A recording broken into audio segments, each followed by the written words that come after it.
ہدیہ کیونکہ بواسطہ اللہ آتا ہے تو اس میں نور ہوتا ہے.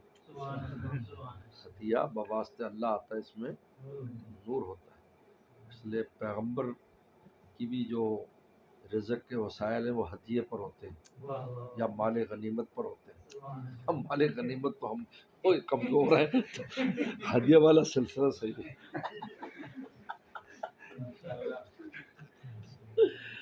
یہ اس لیے کیونکہ تمام اموال میں سب سے اطیب مال مال غنیمت ہے، سب سے اطیب، اس سے اونچا کوئی مال نہیں ہے.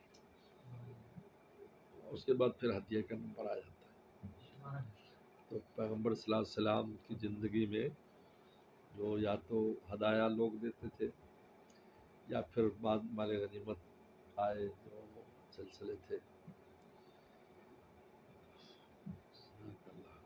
میں نے اپنے شیخ سے پوچھا، ہمیشہ میری عادت تھی، ہمیشہ 32 سال حضرت سے تعلق رکھنا جی، اور حضرت کا آنا جانا، مستقل خدمت میں بھی رہنا.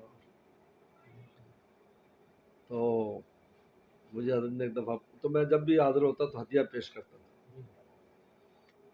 ابتدا میں تھوڑا تھوڑا دیتے تھے. شیخ نے فرمایا کہ بھائی ہدیہ جو ہوتا ہے، حدیث میں آتا ہے تحادو تحابو، ہدیہ لو دو محبت پیدا ہوگی. تو فرمایا اس پر محبت کا پیدا ہونا یقینی ہے، کیونکہ یہ سبب بتلایا رسول اللہ صلی اللہ علیہ وسلم. تو اور ہدیے میں یہ نہیں ہے کہ آپ بہت قیمتی چیز پیش کریں. فرماتے تھے جب میں طالب علم تھا تو شاہ عبد الغنی پھول پور رحم اللہ کے لیے پیشاب والے ڈھیلے لے کر ہدیہ پیش کرتے. وہ ڈھیلے لے آتا تھا اچھی مٹی کے بنا کے، تو خوش ہو جزاک اللہ. مسواک لے آتا تھا، کہتے جزاک اللہ، ایسے فرماتے تھے، دعائیں دیتے. تو میری ہمیشہ عادت تھی کہ حضرت کو جو بھی درویشی فقیری میں اور جو بھی میں دیتا رہا. تو حضرت والا فرمایا بھائی آپ ہمیں ہدیہ دیتے ہو، بلکہ ایک دفعہ تو سب کو جمع کیا، دیکھو مولانا کتنے سمجھدار ہیں، ہمیشہ ہدیہ دیتے ہیں. اور ہدیہ اس لیے نہیں دیا جاتا کہ شیخ کو اس کی ضرورت ہے، آپ کو شیخ کی محبت کی ضرورت ہے. آپ کو شیخ کیوں، ان کو ضرورت نہیں، لیکن آپ کو تو ضرورت ہے کہ شیخ محبت کرے، اور محبت کا اثر. تو مجھے پوچھا حضرت نے کہ بھائی تمہیں بھی ہدیہ ملتا ہے؟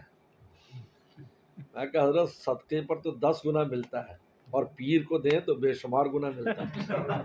بڑے خوش ہوئے. جزاک اللہ، آپ بھی ہدیہ لائے ہو، جزاک اللہ. تو یہ بہرحال اللہ سلام خوش رکھے سب کو. ماشاء اللہ ماشاء اللہ، ہمارے حضرت والا نے ایسی محبت سے دین سکھایا ہمیں، پیار پیار میں سارا کچھ سکھایا. جمال تھا حضرت پر تو بس جمال رہتا تھا. ہمارے قریب ہے سندیلیاں والی وہ دربار ہے پھر قطب علی شاہ ان کا